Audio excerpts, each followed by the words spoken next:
Araw ng Huwebes, narito ang biyaya at pagpapala ng mabuting balita ating pakinggan.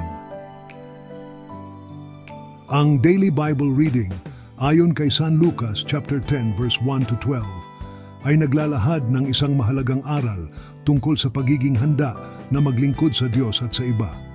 Narito ang mga aral at puntos mula sa talata. Una, ang pagpapadala ng mga disipulo, the sending out of the disciples. Si Jesus ay nagpadala ng 70 disipulo upang maghanda ng daan para sa kanyang pagdating. Ang pagpapadala ng mga disipulo ay isang simbolo ng pagiging handa na maglingkod sa Diyos. Pangalawa, ang paglilingkod sa Diyos is serving God. Ang paglilingkod sa Diyos ay nangangahulugan ng pagbabahagi ng mabuting balita at pagpapagaling sa mga may sakit. Ang pagiging handang maglingkod sa iba ay isang mahalagang bahagi ng pagiging isang Kristiyano. Pangatlo, ang pagtanggap sa mga tao, accepting people. Ang mga disipulo ay dapat tanggapin ang mga tao na kanilang pinupuntahan. Ang pagtanggap ay isang tanda ng pag-ibig at pagmamalasakit sa iba.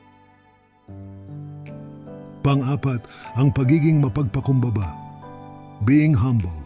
Ang mga disipulo ay dapat maglakad ng mapagpakumbaba at handang tanggapin ang anumang pagtanggi. Ang pagiging mapagpakumbaba ay isang tanda ng tunay na paglilingkod.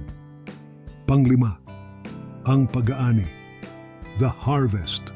Ang mga disipulo ay nag-aani ng bunga ng kanilang paglilingkod. Ang paglilingkod ay nagbubunga ng kagalakan at kasiyahan, at ito ang mga aral. Una, ang kahalagahan ng paglilingkod. The importance of service.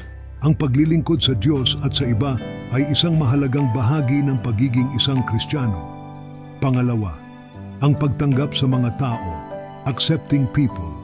Mahalaga na tanggapin ang lahat ng tao ng may pagmamahal at pagmamalasakit. Pangatlo, ang pagiging mapagpakumbaba, being humble. Ang pagiging mapagpakumbaba ay mahalaga sa paglilingkod. Pang-apat, ang pag-aani ng bunga ng paglilingkod, reaping the fruit of service. Ang paglilingkod ay nagbubunga ng kagalakan at kasiyahan, at ito naman ang mga puntos-puntos. Una, si Jesus ay nagpadala 70 disipulo upang maghanda ng daan para sa kanyang pagdating. Pangalawa, ang paglilingkod sa Diyos ay nangangahulugan ng pagbabahagi ng mabuting balita at pagpapagaling sa mga may sakit.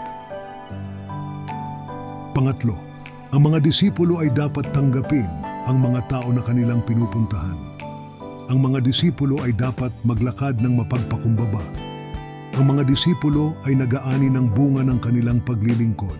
Sa huli, ang Daily Bible Reading, ang San Lucas chapter 10 verse 1 to 12 ay isang talata na nagbibigay ng inspirasyon at gabay sa mga taong nais maglingkod sa Diyos. Ito ay isang paalala na ang paglilingkod ay isang mahalagang bahagi ng pagiging isang Kristiyano. Hallelujah! Purihin ang Diyos. Amen. Thanks God! Nawa nagustuhan niyo ang video.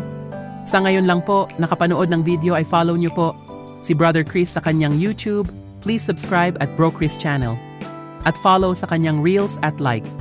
Subscribe, share, and comment. Thanks for watching and listening. God bless you. The Word of God is a guide in daily life.